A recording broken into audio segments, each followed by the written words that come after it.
Pernah merasa sakit hati? Pernah merasa tersinggung? Memikir boleh karena itu perasaan manusia yang biasa. Tapi tidak tahukah kita bahwa sakit hati atau jadi tersinggung dengan orang itu bisa menjadi sesuatu yang buat diri kita sendiri sulit dan mengalami yang bukan dari Tuhan. Makanya hari ini dalam program Life Unlimited kita akan pelajari terlepas dari sakit hati. Mari kita masuk bersama-sama dalam program Life Unlimited.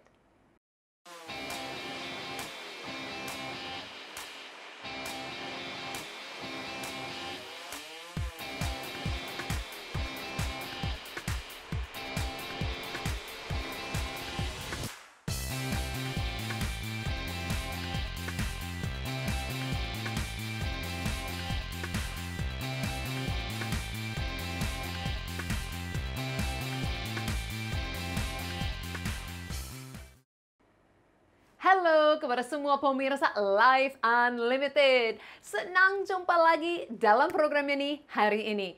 Saya Susan Hoover, senang sekali untuk kesempatan program Life Unlimited ini, di mana kita bisa bicarakan topik-topik yang saya berharap memberkati kita semua, menolong kita untuk lebih lagi nikmati kehidupan yang Yesus siapkan untuk kita.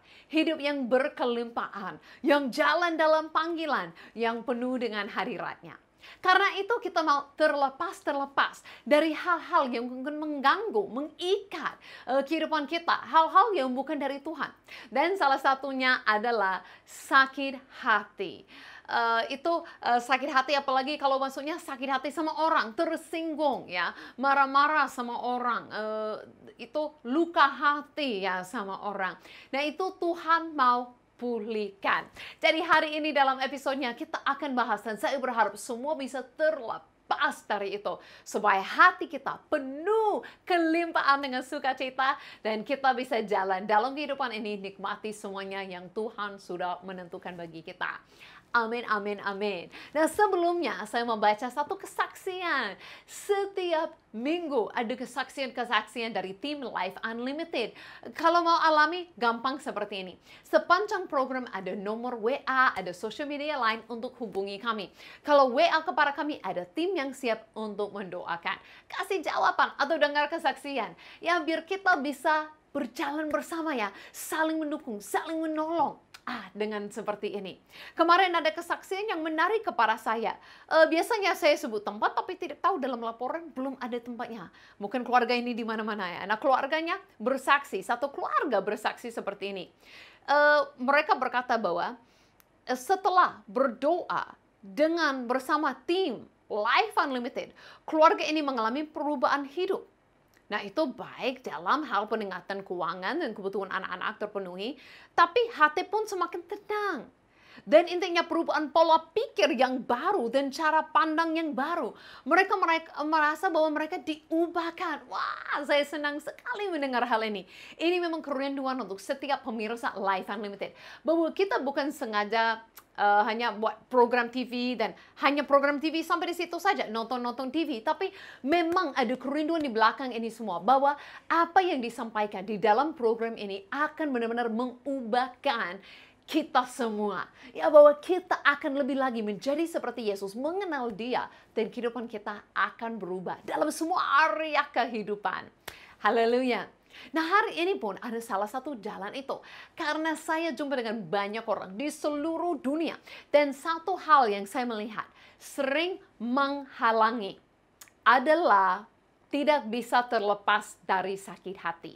Ya mungkin tersinggung dengan seseorang, mungkin nggak suka dengan mereka, mereka pernah buat sesuatu, dan karena itu putus hubungan. Nah bukan saja putus hubungan, itu bisa artinya nggak bisa kerja lagi di tempat itu bisa artinya nggak bisa belanja lagi di pasar itu artinya nggak bisa tinggal lagi dengan tetangga seperti itu, nggak bisa bergereja di situ dengan mereka lagi, nggak bisa dengan kelompok mereka lagi.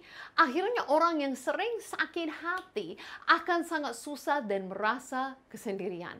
Karena mana-mana pun ada sakit hati, putus hubungan dan kesempatan di situ. Mungkin putus kesempatan pelayanan di situ, putus kesempatan kerja di situ, putus kesempatan untuk sesuatu di situ. Makanya berkata pun dalam firman Tuhan. Nah saya berharap bisa terima ayat ini ya, karena firman Tuhannya berkata apa dalam Ayub 5 ayat yang kedua?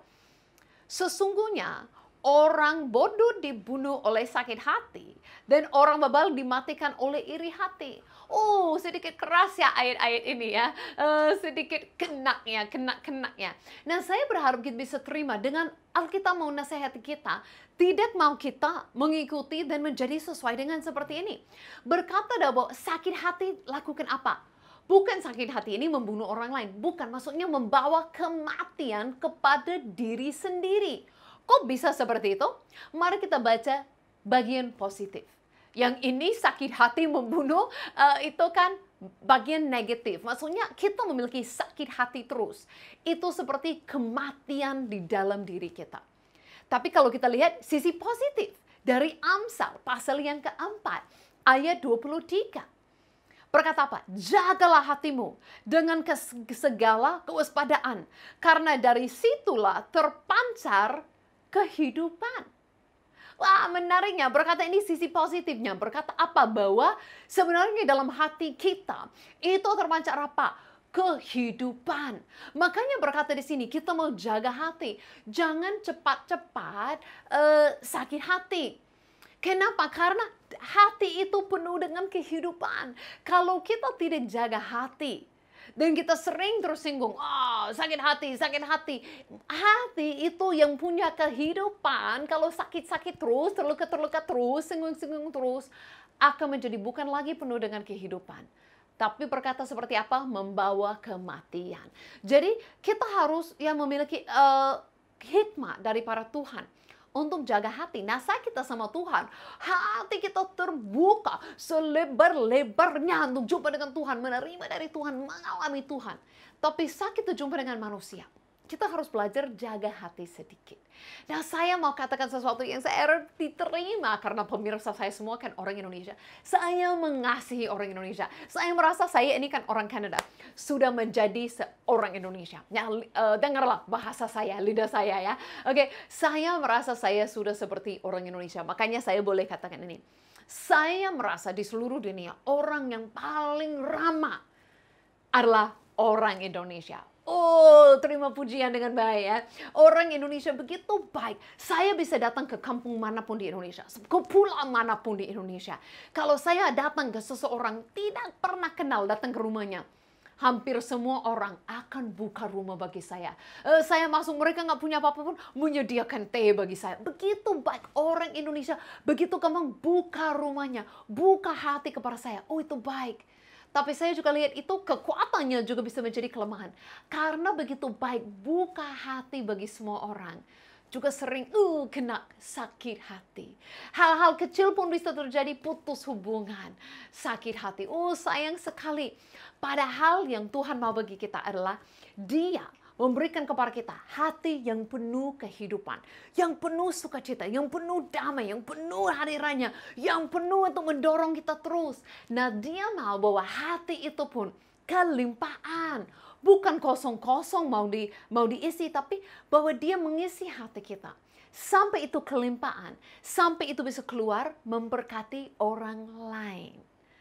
Jadi bisa bayangkan, ini hati seperti sungai. Bukan seperti air terjun. Oh, itu mengingatkan saya.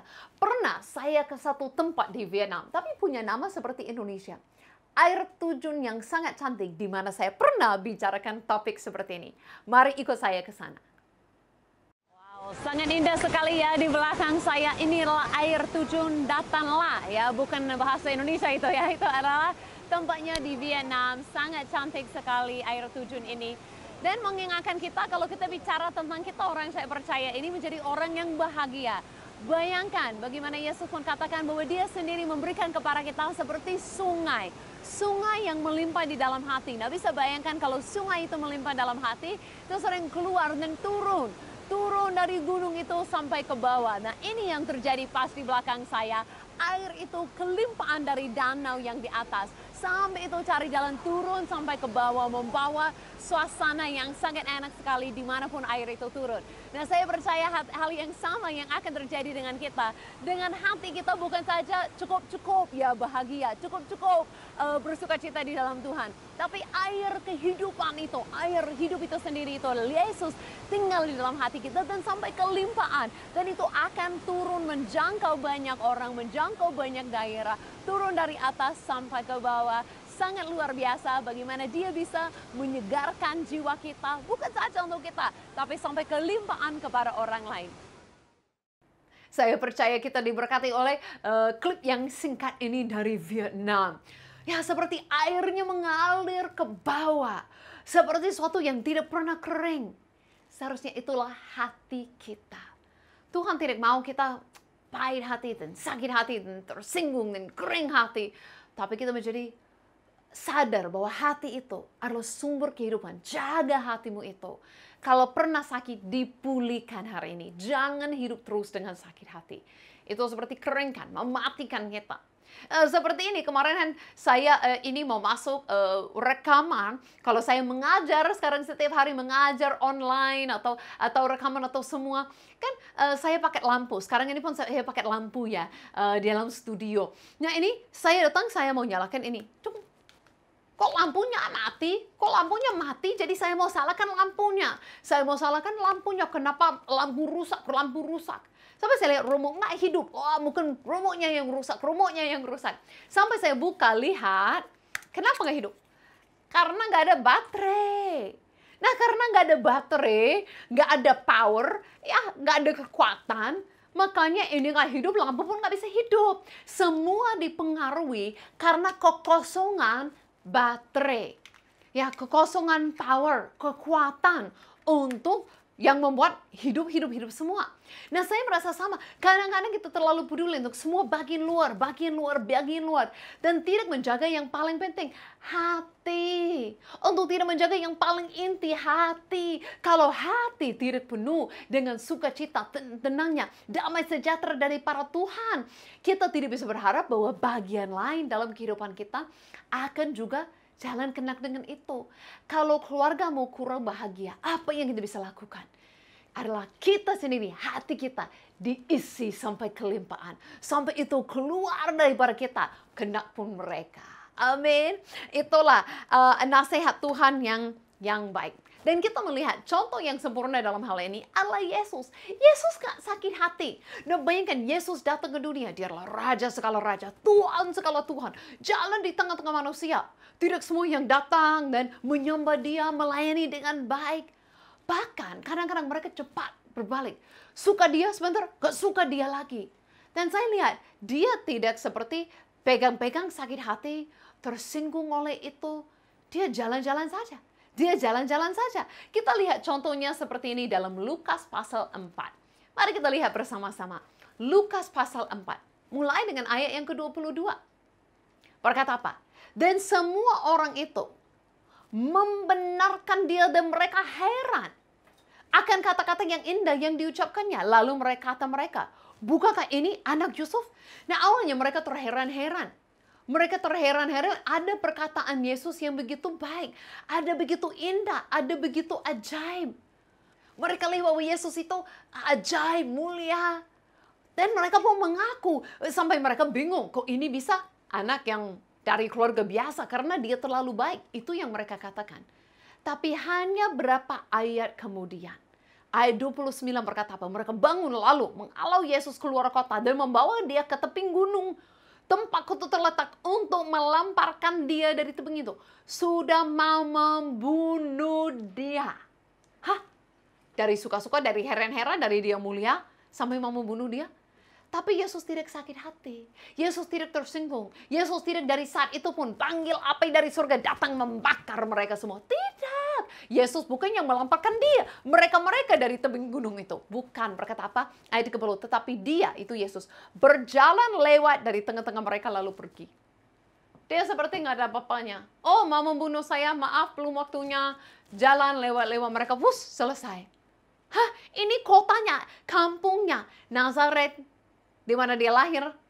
Ini tempat keluarganya. Mereka mau membunuh dia. Dan dia lewat-lewat mereka sampai seperti ini. Dan dia bahkan dipanggil Yesus dari Nazaret. Dan luar biasa, orang memanggil dia Yesus dari Nazaret, dia nggak, jangan panggil saya dari tempat itu. Saya sakit hati sama mereka. No, saya lihat Yesus menjadi teladan yang sempurna. Dia tahu identitasnya, dia tahu panggilannya. Apa yang orang mau lakukan kepada dia, dia tidak pegang-pegang dalam hati. Dia tidak izinkan hatinya luka-luka oleh mereka. Tapi dia tahu yang paling penting, dia disayangi oleh Bapa. Oh, yang ikut minggu lalu sudah belajar hal ini ya. Dia menjadi anak yang dikasihinya dan memberikan tempat itu kepada kita. Dia anak kesayangan Papa. Dialah anak dari Bapa yang di surga. Nah, itu yang penting. Apa yang orang lakukan di dunia, dia tidak izinkan itu sampai membuatnya sakit hati. Bahkan sampai dia disalibkan. Nah, ini sangat luar biasa sekali kan. Yesus disalibkan. Ambil dosa kita. Dia mati bagi kita manusia. Yesus tidak mati bagi dirinya. Yesus tidak punya dosa. Yesus adalah satu-satu orangnya yang pernah datang ke dunia. Yang tidak punya dosa sedikit pun. Yang sempurna, yang benar, yang tidak layak terima hukuman. Jadi kenapa dia terima hukuman? Hukuman mati? Itu karena dia mengambil, dia rela menggantikan kita. Menjadi mengganti bagi kita. Dan rela ambil hukuman kita. Dia yang mati untuk kita. Dan saat dia mati untuk kita. Dan saat orang lagi membunuh dia, salibkan dia. Berkata apa? Lukas 23 ayat 34. Yesus berkata, "Ya Bapa, ampunilah mereka sebab mereka tidak tahu apa yang mereka perbuat." Dan pada saat itu mereka lagi membuang undi untuk membagi pakaiannya. Orang yang lagi membuat yang begitu buruk kepada Yesus. Orang yang lagi membuat yang tidak benar kepadanya. Orang yang lagi salibkan dia pun tanpa dia lakukan kesalahan. Dan hanya peduli siapa yang dapat bajunya. Gak peduli dia mati nggak. Dia pun pada saat itu minta Bapa mengampuni mereka karena mereka tidak tahu apa yang mereka lakukan. Ini sangat indah. Di mana kita melihat Yesus sendiri tidak izinkan sakit hati, tersinggung, marah-marah, benci, pahit diri hati apapun. Kita melihat hati Yesus tetap penuh dengan kasih dari Bapa. Oh, itu kerinduan untuk diri saya dan semua pemirsa Life Unlimited. Di mana kita tidak izinkan hati kita cepat-cepat emosi, cepat-cepat marah, cepat-cepat sakit hati. Sampai semua hal tidak bisa lagi karena sakit hati sini sana. Sampai kita jadi terikat oleh sakit hati itu. Tapi kalau kita tidak izinkan, jadi sakit hati, kita jaga hati kita tetap penuh dengan kasih Bapa. Kemanapun bisa, jumpa dengan siapapun bisa. Melayani kerja apapun kalau kehidupan kita. Bisa dimanapun dengan siapapun. Sama seperti teladan sempurna itu adalah Yesus. Dan bagaimana kita bisa lakukan ini semua? Karena Yesus bukan saja mati, Yesus bangkit, naik ke surga. Dan dia hari ini, saat kita percaya kepadanya, memenuhi hati kita dengan hadiratnya. Supaya kita bisa hidup sama seperti dia. Kita bisa mengasihi bahkan musuh-musuh kita. Bukan saja tidak sakit hati. Bukan saja sampai bisa mengampuni. Tapi sampai bisa mengasihi mereka.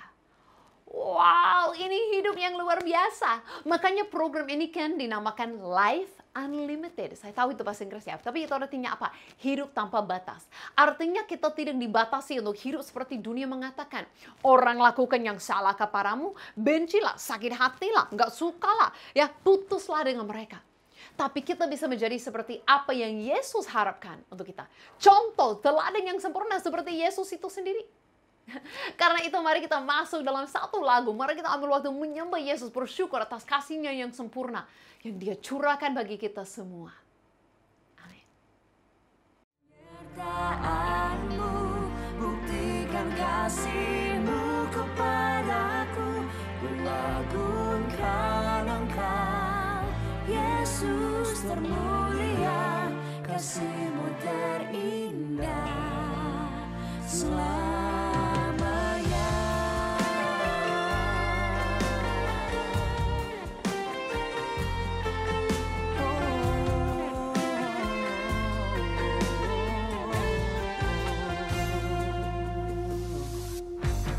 Kau Bapa yang setia, tak pernah sadati, Kau tinggalkan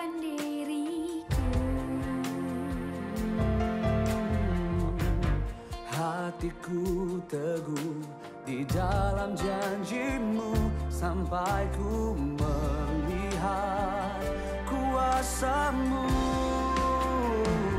Karya-Mu sempurna, ajaib dan mulia, penyertaan-Mu buktikan kasih-Mu kepadaku. Ku agungkan Engkau, Yesus termulia, kasih-Mu terindah selamanya. Tetap berharap di dalam kesesakan, ku tetap percaya walau tak melihat, sebab ku yakin Karya-Mu sempurna, ajaib dan mulia, penyertaan-Mu buktikan kasih-Mu kepadaku. Amin. Tak sedetik pun, ya, tidak ada satu detik pun, satu menit pun di mana Tuhan meninggalkan kita dan kita tidak hidup di bawah kasih-Nya. Itu peringatan yang sangat luar biasa bagi kita saat ini. Nah, seperti saya katakan tadi, kita bisa hidup seperti Yesus, tidak sakit hati, bagaimana? Yesus pun memberi nasihat ini kepada kita. Nah, Yesus tidak pernah katakan bahwa kita akan hidup di dunia ini, tidak pernah ada yang mungkin tidak menolak kita atau tidak baik kepada kita. Yesus tidak pernah mengatakan demikian. Bahkan saat dia mengutus murid-muridnya, dia pun sudah memberitahukan mereka bahwa akan ada mungkin tempat yang menolak mereka. Akan ada tempat seperti itu. Nah, dia kasih satu nasihat yang saya merasa pas sekali, bagus untuk kita saat ini. Mari kita lihat bersama-sama dalam Matius pasal yang ke-10. Kita akan baca ayat yang ke-14. Ini yang Yesus katakan. Dan apabila seorang tidak menerima kamu dan tidak mendengar perkataanmu, keluarlah dan tinggalkanlah rumah atau kota itu dan kebaskanlah debu dari kakimu. Nah, apa artinya ini? Kan banyak orang kan aneh kan, untuk apa Yesus kan bentar lagi ambil langkah jalan, apalagi di jalan-jalan itu kan belum aspal waktu Yesus ya. Jadi mungkin kita pikir, kebaskanlah debu dari kaki, satu langkah lagi udah kena debu yang baru. Untuk apa Yesus gitu kan? Nah, tapi ini pewahyuan yang luar biasa dari Yesus. Maksud Yesus seperti ini. Kalau satu tempat menolakmu, kalau satu tempat itu nggak baik kepadamu, daripada membawa penolakan itu, daripada membawa sakit hati daripada tempat itu. Oh, ini kan pas nyambung ya dengan minggu lalu membahas apa? Terlepas dari penolakan. Cocok juga ya. Oke, kesimpulan untuk 2 minggu ini. Kalau ada yang melakukan itu kepada kita, Yesus mengatakan seperti ini. Bukan saja keluar dari tempat itu di mana kita ditolak dan sakit hati, tapi kita membawa perasaan itu. Oh, kota itu menolak, kota itu nggak baik. Daripada itu, Yesus katakan apa? Keluarlah dan seperti tinggalkan itu semua. Perasaan itu, penolakan itu, sakit itu, apapun itu, tinggalkan dengan kebaskanlah debu. Artinya apapun dari kota itu tidak lengket-lengket kepada kita. Perkataan orang itu tidak lengket-lengket kepada kita. Tapi kita kebaskanlah berkata itu apapun yang terjadi di sini, tinggalkan di sini. Kita pergi ke tempat baru dengan tidak membawa sakit hati, dengan tidak membawa sesuatu di dalam diri kita dari pengalaman tidak baik. Itu nasihat Yesus. 2000 tahun kemudian masih berlaku banget bagi kita hari ini. Amin. Artinya kan seperti ini. Ada lagu ya, maaf ya, lagu yang gak rohani ya. Lagu yang dunia. Berkata apa? Shake it off, shake it off. Ya, jadi kalau ini kan ada saatnya kita mau sakit hati, jangan diizinkan sampai itu kena ke hati, membuat kita merasa sakit hati, tersinggung, bawa kematian. No. Jaga hatimu. Saat ada yang tidak baik, yang orang mengatakan, melakukan kepada kita, shake it off, kebaskanlah. Tinggalkanlah itu di situ. Ada yang gak enak? Tinggalkan aja itu di situ. Gak usah bawa-bawa. Jangan itu dibawa dalam hatimu. Kenapa? Karena semakin kita membawa itu di dalam hati kita, semakin kita dibatasi dalam langkah-langkah yang datang dalam kehidupan kita. Saya pernah lihat orang yang sakit hati sini sana, akhirnya gak bisa kemana-mana. Saya percaya itu tidak akan terjadi kepada pemirsa Life Unlimited. Karena hari ini kita semua adalah terlepas dari sakit hati. Terlepas, tidak tersinggung lagi. Tapi kita menjadi orang yang menjaga hati. Itu kita sadarilah bahwa hati kita, Tuhan rindu memenuhi hati kita. Penuhi dengan hari raya, dengan sukacita. Dan itu sampai kelimpahan akan keluar kepada orang lain. Oh, saya deklarasi di rumah-rumahmu perubahan suasana. Seperti keluarga yang saya baca kesaksian tadi. Semuanya berubah, pola pikir berubah, pandangan berubah, suasana di rumahmu itu berubah. Dari depresi menjadi sukacita. Dari sakit hati menjadi penuh kelimpahan. Amin. Ada kehidupan yang masuk setiap pagi. Oh, mari kita deklarasi dan kita berdoa. Tuhan, saya berdoa atas setiap orang pemirsa dimanapun mereka berada dan keluarga mereka. Bahwa hati mereka penuh dengan hadiran-Mu. Mereka lupakan, mereka kebaskanlah apapun yang orang pernah katakan, apapun yang pernah terjadi. Dan mereka hanya izinkan dirinya penuh dengan Engkau. Engkau Yesus yang tidak pernah sakit hati sama siapapun. Tapi Engkau yang mengasihi dan mengampuni. Dan Engkau Yesus yang hidup di dalam kami. Memampukan kami untuk melakukan yang sama. Terima kasih Yesus. Setiap hati, setiap rumah, setiap keluarga penuh dengan sukacita-Mu hari ini. Dan terlepas dari sakit hati yang mau mematikan.